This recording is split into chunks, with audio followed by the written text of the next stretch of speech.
Welcome back to my channel, my Young and the Restless fans. Hopefully you're having a terrific Taco Tuesday. We have an episode to unpack. As Adam lashes out at his family, Victoria takes a leave of absence, and we see Nikki going to an AA meeting. So without any further ado, let's talk about this January 2nd episode. So, our episode begins with Adam and Sally over at Neil's Jazz Lounge, reflecting on their New Year's Eve celebration. They share playful moments, blowing party horns, and recalling their first holiday season together, especially the ones where they did not technically do a New Year's on New Year's Day by celebrating other holidays, and I think that was back in 2021. So, despite some tension, they count down to midnight and wish each other a happy new year, and she rewarded him with a New Year's kiss on the cheek. Well, now let's swing over to Crimson Lights, where we see Nick arriving for some coffee. Now Sharon gets him one. She and Esther are closing up. They talk about the midnight rush, and she don't know what she would do without Esther. Esther said she could have did it by herself. She was like, here she is, a big owner of a big company, and she's still slinging coffees and cookies on New Year's Eve. She need to delegate. Now Esther gets Nick coffee, and he tells Sharon that he had a rough few days. Sharon strong arms Esther into going home because she's been on her feet for 12 hours. Happy New Year, Esther, and she takes off. So now she flips the close sign, and Nick begins to give all of the details about the whole crazy Aunt Jordan and Claire story. Now Sharon is blown away and asks how Victoria is doing. He talks about how things are going and wishes Sharon could be Claire's therapist, but Sharon knows she's in good hands. She'd like to help him, though, get through it. Now, he tells her the knife wound is healing, and emotionally, he's good at this point. His family, though, is what he's worried about. So now we're over at the GCAC, where we see Victoria and Cole looking at menus and talk about how they keep the daughter safe. Now Victoria is upset that Jordan kidnapped Claire and worries that she's slipping further away. Now they worry about how she's thinking, and Cole tries to comfort Victoria, and it works. She calls him a comforting force and then have some laughter. What a way to connect. He smiles. It's been so long since they've seen each other, and they talk about how they never got over losing baby Eve and what their lives could have probably looked like 25 years later. Speaking of Claire, over at the mental health facility, Claire is struggling with feelings of isolation and unworthiness. She reflects on the fear she sees in Victoria and Cole's eyes and decides to distance herself from them, the doctors, Aunt Jordan, everybody. Claire believes that she is undeserving of love and acceptance. Now, in this particular scene, we got a lot of flashbacks as Nikki and Victor share tender moments at the ranch, discussing Nikki's journey to sobriety. They reminisce about past challenges and reaffirm their commitment to facing the future together. Nikki decides to attend an AA meeting where she shares her gratitude list, acknowledging Victor's support in her whole journey of recovery. So now it's the next morning, and obviously she got some sleep. She wake up bright-eyed and bushy-tailed, ready to go to work. Now, Victor was like, wait a minute, just take some time off. But she says, no, I'm going to fight this head on.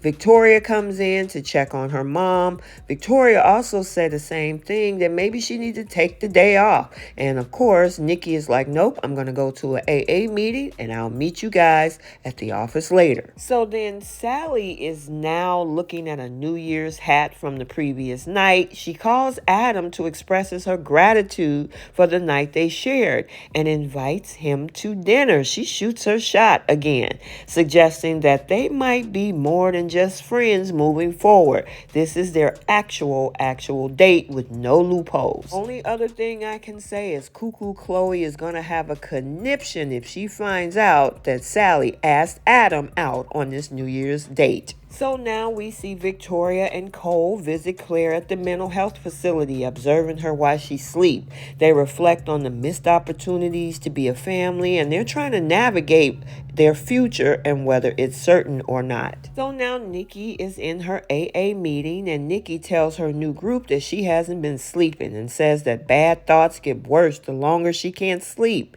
Now she knows that's how it works, and it causes them to want to drink more. Now she gives her gratitude list. She says last night Victor stayed up with her so she wouldn't have to be alone for all those thoughts and feelings. She calls him her rock, and she got this big old smile on her face. She's grateful but knows that she can't always lean on him. He can't keep her sober. She knows that only she can, and it's frustrating since it sounds simple to other people who aren't alcoholics. Now there's a lot of demons she got to face if she want to get sober, and won't white knuckle it at all. So now we're in Victor's office over at Newman, and Adam is hotter than fish grease as he's been told about Aunt Jordan and the Claire fiasco. He is pissed and cannot believe that the family went through all of this. Nick, the knife wound, yeah, that's what I was talking to you about the other day, the family business that you didn't want to talk about. Nick was like, well, I got a lot on my mind and I wasn't into sharing. Adam was pissed even more, cuts him off saying, man, I'm your brother. And yeah, the man got a whole kidney inside your daughter, Nicholas. Anyway, Adam reminds Victor that also he is his son. Adam was like, how could you all keep me in the dark about all of this? Now, Victor, of course, stops Adam's tirade and said that they called him in as a family to fill him in. Adam is shocked Victoria has a daughter. She thought that was dead and can't imagine how she's feeling. Is she okay to work? And of course, Nick was like, oh, don't start with this. Stop. Now, Victor yells at both of them to stop. They need to work together as a family, as one, as a unit. He's tired of their arguing. Then we see Nikki arrive, and Nick hugs his mom. She's feeling much better and more optimistic. She kisses Victor. Adam says that they filled him in on what's happening, and he offers to help. Now, she looks surprised, and he says, look, you won't get no trouble from me. And of course, the parents look directly at Nick because he was over there quiet. Victoria now goes over to Crimson Lights for some coffee, and Sharon hopes that she's not stepping out of line, but Nick told her about the ordeal and she wants to help. Now, at first, Victoria says no, but then she asked if she had a couple minutes. She doesn't feel like she knows what to do. It's all unfamiliar. Sharon says, look, start with what you do know. Now, she wants to reconnect with Claire, as does Cole, but they don't know how to start. She was raised hating her, thinking that they abandoned her. How do they undo all of that? Now, Sharon says to show her who she is, and it's not going to happen overnight. Victoria understood. It's hard to be patient. Sharon says to care for her own psyche, though. And of course, Victoria is starting to realize that. Sharon also considers her to take some time off.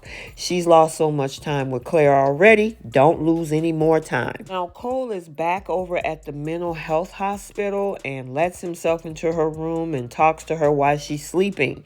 He knows she needs to rest and must be exhausted after all of this, but he hopes she isn't going someplace inside where they can't help her. He wants to tell her a story that he never got to tell her. He starts by saying, once upon a time, there was a little girl, and her parents couldn't wait for her to be born.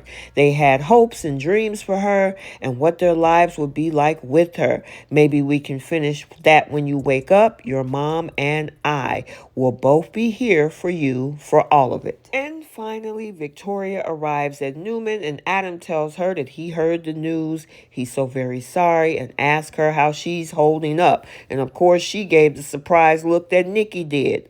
I mean, what did you expect? You guys were the problem. Adam was always trying to be helpful. Now, she's okay under the circumstances and thanks him. Really? Now, she says Claire's sleeping and Cole will call when she wakes up. She's glad that they're there because she made a decision. She's taking a leave of absence to devote herself to Claire's recovery. So this episode actually gave us a glimpse into a couple new couplings, it seemed, especially with Cole and Victoria, Adam and Sally, and then hopefully some family unity between the Newmans, and of course with Nikki being stronger than ever to fight for her sobriety. So this was your recap for Tuesday, January 2nd, 2024. Stay tuned for the bold and the beautiful recap also for today. Remember to like, comment, and subscribe to this channel for more videos. And until then, we'll see you guys soon. Bye.